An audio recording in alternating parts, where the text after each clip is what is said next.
The Republican National Committee is alleging voter suppression in Pennsylvania right now. This all comes after a Republican Pennsylvania election official was arrested, taken off of the grounds in handcuffs after encouraging people to stay in line and vote. They were apparently being told that their votes wouldn't be counted, that the ballots wouldn't be issued to them. They were given improper information. They were made to wait in line for hours. There's even stories about different sites having printers break down and having no backup printers. Therefore, they turn around lines of people, hundreds of people who are waiting in line for hours.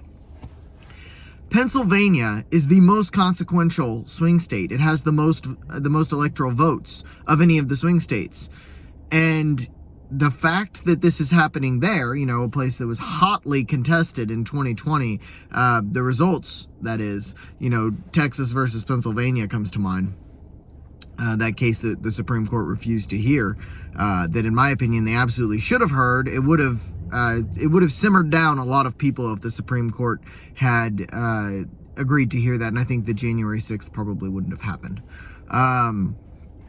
But at any rate, the fact that this is happening in Pennsylvania is absolutely terrifying because it's getting leaked out now. It's not just something that's happening there. Everyone's hearing about it. We're hearing people are being told, but there's a video on X that surfaced yesterday. I tried to find it again and I couldn't, of a police officer trying to bully people out of line who are waiting to vote.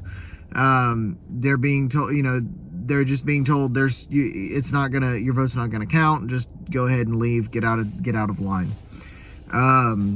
These are all reports coming in on the ground. There's videos all over X of this stuff. I've linked in the description a couple of articles, one about the RNC's complaint and the other about the arrest of the Republican election official. They were calling it election interference, that she was encouraging people to stay in line and vote after they were told, oh, your votes won't count and all this sort of thing. Not only this, 2,600 fraudulent ballot applications were found in Lancaster County, Pennsylvania.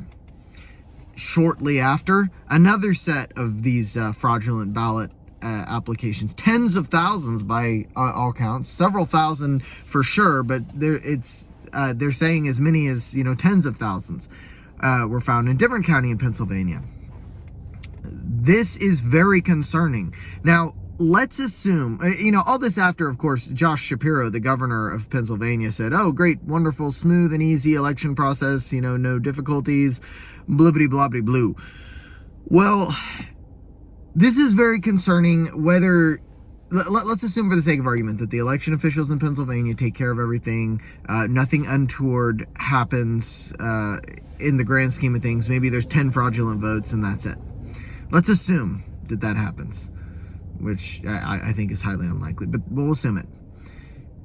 Because of all of this craziness coming out, people are going to contest the Pennsylvania election, and it doesn't matter who wins it. If Harris wins it and loses the election, if Harris loses it and loses the election, and vice versa, if Trump loses Pennsylvania and loses the election, or if Trump wins Pennsylvania but loses the election, there's still going to be allegations of voter fraud because they're going to say, well, it was happening in Pennsylvania.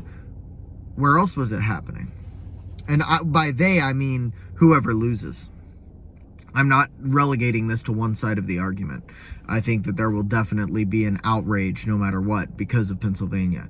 This is a very sobering and terrifying thing for those of us who are hoping that this will be a peaceful and easy transition of power. I don't believe that it will be. I don't think that there's any way that it can be, particularly with this and then reports out of Texas and Georgia where votes have been flipping from Trump to Harris, according to people on the ground. And people are showing videos of them clicking Trump, printing off the ballot, and it says Harris.